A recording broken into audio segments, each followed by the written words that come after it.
Ouais, fait que genre...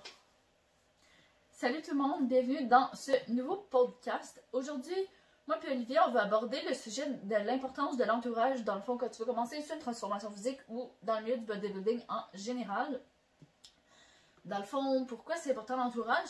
Juste parce que dans ce sport-là, le fitness va demander quelques sacrifices, on va se le dire. Souvent, surtout au courant de la vie sociale, tu sais, quand tu vas sortir au resto, tu pourras pas nécessairement manger ce que le monde va manger, etc. Puis aussi, ça va demander de la discipline. Donc, si tu te fais tout le temps dire « Ah, ce que tu fais, ça n'a pas vraiment de sens », ben ça peut jouer un petit peu sur ton moral aussi, au final. 100%. Fait que ça va vraiment être question aussi de mindset. Vraiment de... ton entourage peut avoir une grosse impact sur ce que tu vas penser, puis comment tu vas être capable de prendre tes actions puis de te propulser vers en avant. Donc ton entourage en fait peut être vraiment propulsant comme elle peut être limitante. Puis il y a des gens en fait qui vont être plus sensibles à un entourage comme ça aussi.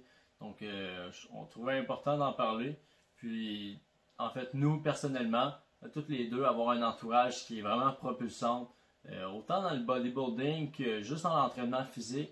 C'est vraiment quelque chose qui est comme, on pourrait dire, un peu changer nos vies.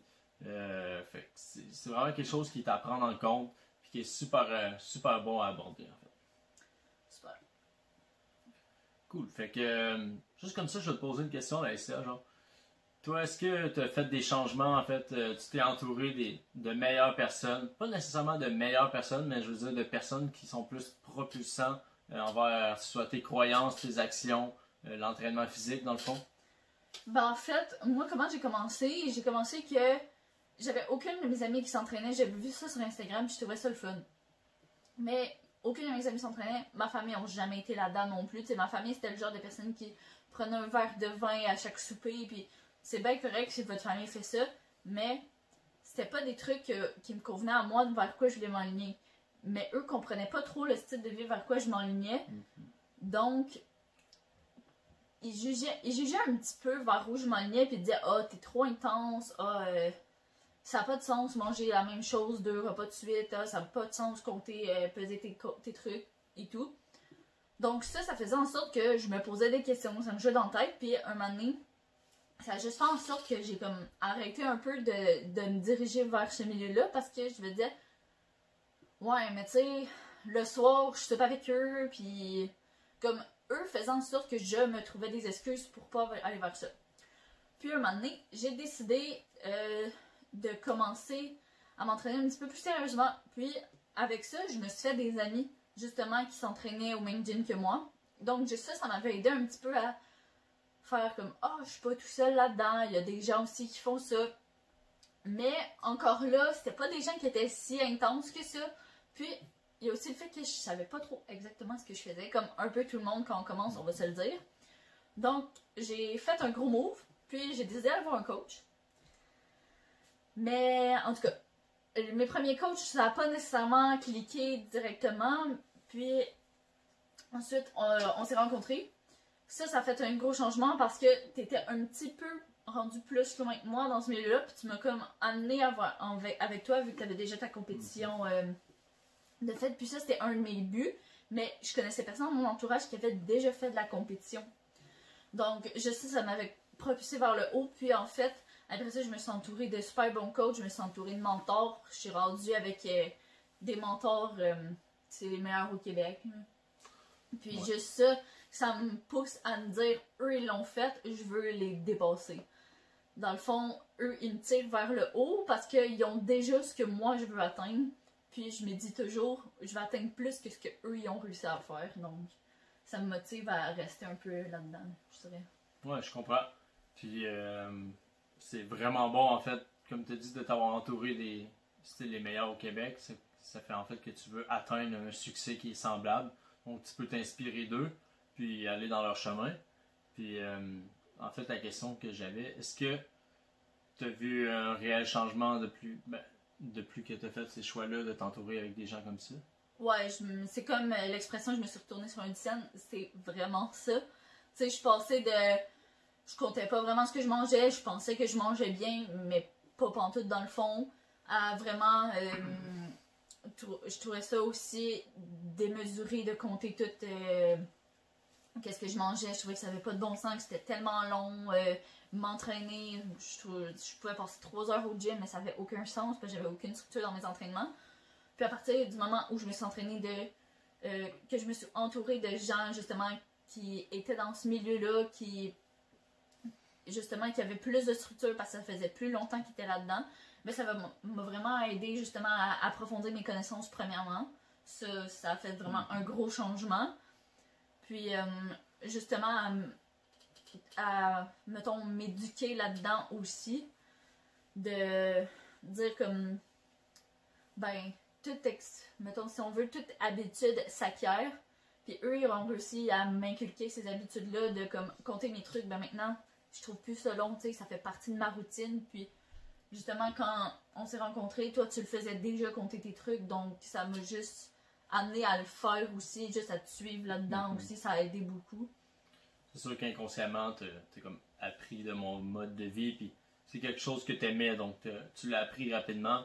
Si je résume, dans le fond, vraiment de t'entourer avec un entourage qui était propulsant pour toi, ça t'a vraiment permis d'apprendre là-dedans, de un peu changer ton état, puis de voir que c'est pas si difficile que ça, puis que finalement, les gens, ils sont là pour t'encourager puis te suivre. Là. Ben c'est ça, puis tu sais, aussi le fait qu'avant, j'avais comme personne dans mon entourage vraiment qui faisait ça. Le monde me comprenait pas, je me sentais vraiment tout seul, puis je me sentais un peu pas rapport là-dedans parce que je me disais, tout le monde trouve que ce que je fais c'est démesuré. Est-ce que c'est vraiment démesuré? Puis là, au fur et à mesure que j'ai commencé à avoir des amis qui s'entraînaient aussi, puis ils trouvaient que ça faisait bien du sens aussi ce que je faisais, puis même des fois qu'ils s'entraînaient un petit peu plus que moi, fait que ça me poussait à aller avec eux autres, à m'entraîner plus dur, puis tout ça. Tu sais, ça a vraiment changé bien des affaires. Je comprends. Puis, une chose aussi que je me demandais, c'est oui, tu as parlé de ton entourage qui t'a été propulsant, que j'imagine qu'ils sont encore là dans ton quotidien souvent parce que c'est avec eux en fait qu'on fait affaire, que tu passes beaucoup de temps, puis c'est pour ça qu'on continue à être propulsé comme ça. Mais ton entourage, que tu disais qui n'était pas nécessairement négatif, mais qui t'aidait pas vraiment à te pousser vers le haut, qu'est-ce que tu as fait avec cet entourage-là? Ben, le premièrement, il y avait mes parents. Mes parents, c'est un peu plus dur de leur dire ciao parce que tu fais pas d'entraînement. Mais, tu sais, j'avais plusieurs amis qui s'entraînaient pas. Puis, mes meilleurs amis encore, à ce jour, ne s'entraînent pas. Puis, ils sont vraiment pas dans ce milieu-là. Mais ça me dérange pas parce que, justement, quand je passais du bon temps avec eux autres, puis tout ça, ben, ils comprennent parce que, justement, c'est mes amis. Puis, s'ils sont dans ma vie, ben, ils comprennent aussi mon mode de vie. Puis, ils l'acceptent.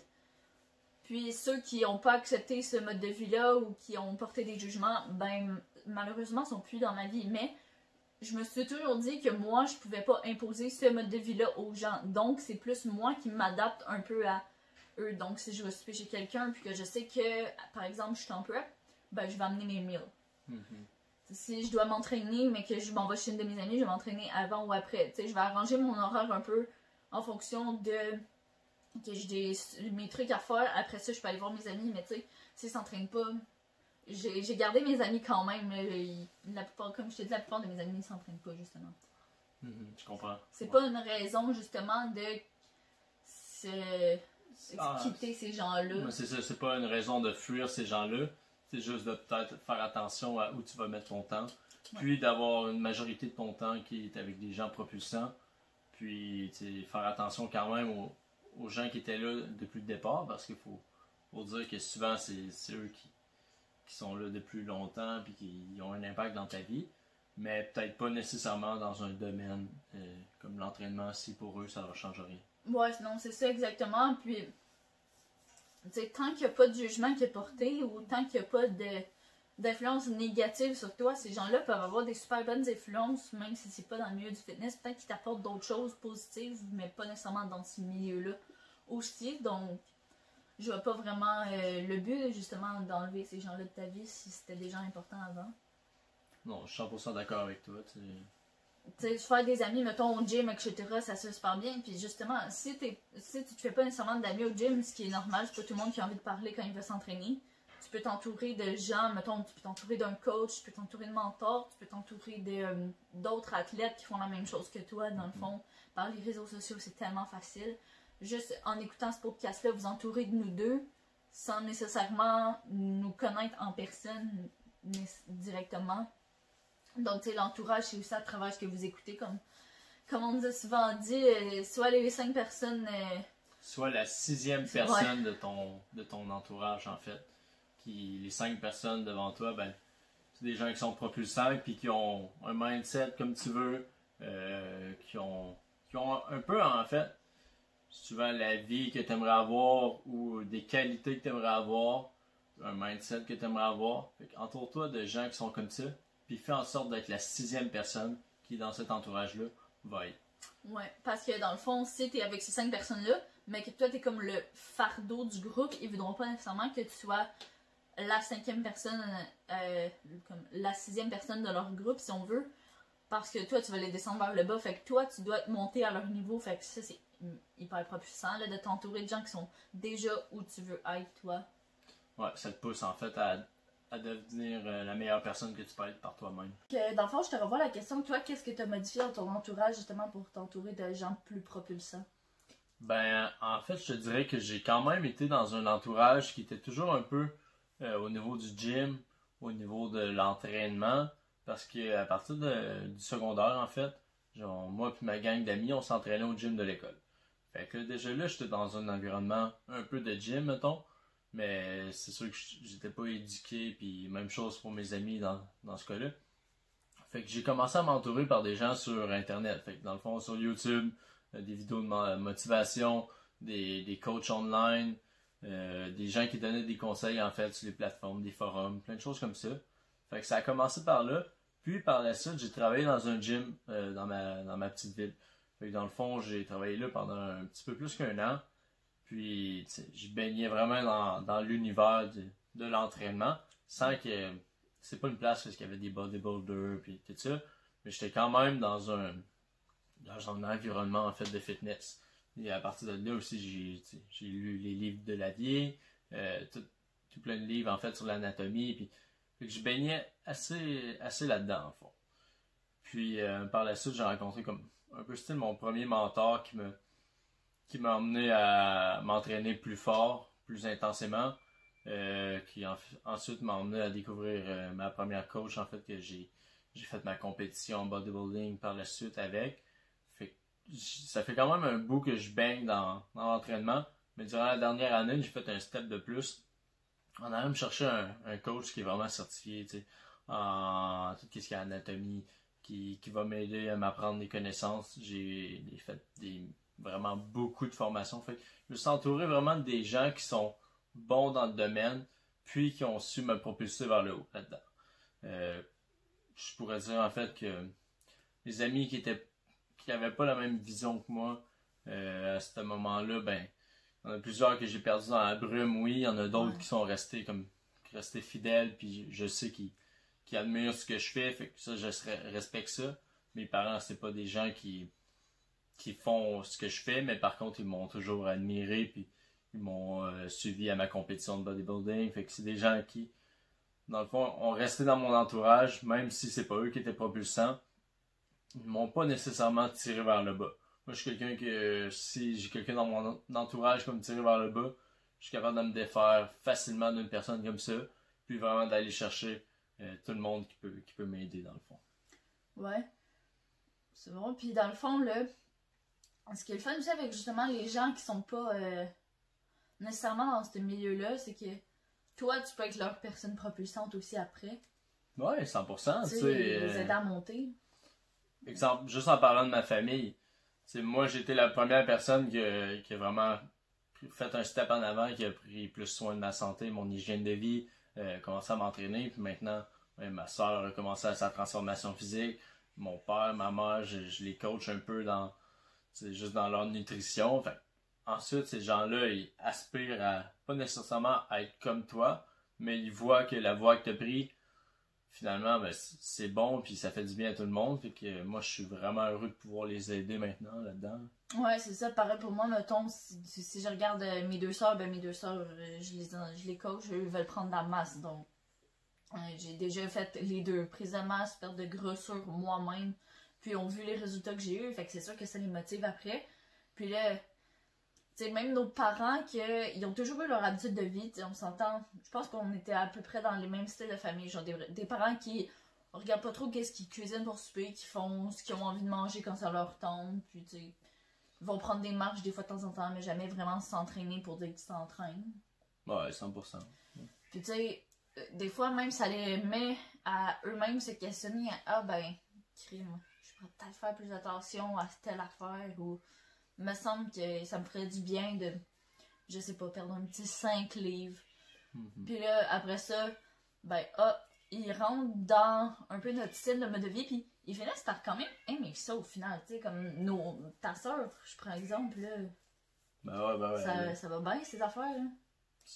Mais justement, en fait, elle a appliqué les principes qui l'ont aidé, puis maintenant, je suis sûr qu'elle est heureuse là-dedans. Hein. C'est ça, puis tu sais, à quel point elle aurait commencé ça si t'avais pas été son entourage propulsant. Qui sait, ouais. C'est sûr. Même chose pour mes soeurs, ma soeur a skippé ses cours d'éduc parce qu'elle a détesté ça, faire du sport, puis maintenant, ben, elle me demande d'y faire un plan d'entraînement, puis elle le suit. Tu sais, ça dépend vraiment de ton entourage, a l'air de quoi, puis font quoi, puis tu sais, comme on a dit, c'est pas parce qu'ils le font pas que toi, tu peux pas être le premier de ta gang à dire, ben moi, je l'essaye, puis je vais aller m'entourer de professionnels, ou me faire un nouveau cercle d'amis qui est différent de mon autre cercle d'amis, puis pourquoi pas joindre les deux si tu vois qu'il y a potentiel, ça pourrait propulser tes autres amis aussi, au final. Il n'y a rien de mauvais dans le fitness, là, à part quand c'est dans l'excès, puis que toi, t'as pas envie d'être dans l'excès, mais... Non, c'est sûr. Puis... Moi, ce que je pense vraiment, en fait, là-dedans, c'est que si toi, t'augmentes tes standards, puis t'as envie de devenir, en fait, une meilleure personne, puis de un peu suivre la trace de, exemple, tes mentors là-dedans, mais si tu deviens assez une bonne personne pour influencer les gens qui étaient un peu derrière toi, puis qui après ça, ils se tournent vers toi, puis ils te demandent de l'aide, moi, je pense que ta mission est un peu réussie là-dedans. Ouais, c'est ça, comme quelqu'un qu'on écoute souvent ces podcasts, t'as payé ton dû. Ouais, c'est ça. T'as payé ton dû à vivre ta vie sur la terre, puis c'est en aidant les gens aussi au final là, que on peut un peu notre dû, parce qu'on laisse un peu du positif de chacun de nous dans tout le monde. Puis c'est ça aussi l'entourage propulsant au final. En plein ça. Donc, dans le fond, dernière chose, je pense, que j'aurais à dire là-dessus, c'est que si toi, tu t'entoures de meilleures personnes pour devenir une meilleure personne, ben les gens qui te suivaient avant, ben ils vont peut-être faire de même, mais ça va être toi leur style de mentor. Fait que... Ouais, puis une autre chose, c'est... Oui, ça se peut que tu perdes du monde en route, mais dis-toi une affaire. Tu veux t'entourer des gens que tu vois dans ton futur, pas les gens de ton passé nécessairement. Puis s'il y a des gens de ton passé que tu vois dans ton futur, vas-y all-in. Mais si tu dis, ouais, il me semble que cette personne-là me freine dans ma progression, le fait que tu réalises, je pense, ça veut dire beaucoup de choses. Puis des fois, ça fait du bien aussi de regarder on en est où par rapport à notre entourage. Puis des relations malsaines, on les voit pas tout le temps nécessairement à vue d'œil aussi. Puis des relations malsaines, ça peut extrêmement freiner la progression. Juste la progression psychologique d'une personne. Ou tu sais, quelqu'un qui dit tout le temps, ah, ce que tu fais, c'est pas correct. Non, mais fais-le pas comme ça. Tu sais, à un moment donné, on peut-tu vivre nos vies comme on le veut? 100%. Puis si jamais c'est une personne qui est vraiment proche de toi dans ton entourage, exemple ta famille, qui te dit des choses comme ça, souvent c'est que inconsciemment, ces gens-là essaient de comme, te bloquer pour pas que tu te plantes, pour pas que tu te blesses plus tard là-dedans. Mais tu sais, advenant le cas que tu te plantes, est-ce que ta vie est finie parce que tu as eu un échec sur ton chemin? T'sais, la vie va être remplie d'échecs, puis ce que j'ai à dire là-dessus, c'est que tu dois vraiment comme continuer puis y aller, puis tant que tu te relèves, c'est jamais un échec, parce qu'en fait, c'est juste relever, c'est comme un enfant qui apprend à marcher. T'sais. Ouais, tu peux pas te carrer si tu shootes pas. 100%, donc... Tu vas peut-être rater des tirs, mais si tu shootes jamais, tu carreras jamais. 100%. Good. Fait qu'on va finir ça là-dessus. Puis on se retrouve la semaine prochaine pour un nouveau podcast. N'hésitez pas à nous suivre Instagram, Facebook, c'est Optimize Body. N'hésitez pas à mettre un commentaire ou un like sur YouTube si vous avez aimé. Followez-nous sur Spotify. Dans le fond, ça aide l'algorithme. Yes. Le fameux algorithme qu'on connaît pas trop, mais... fait que passez une bonne fin de journée. Merci.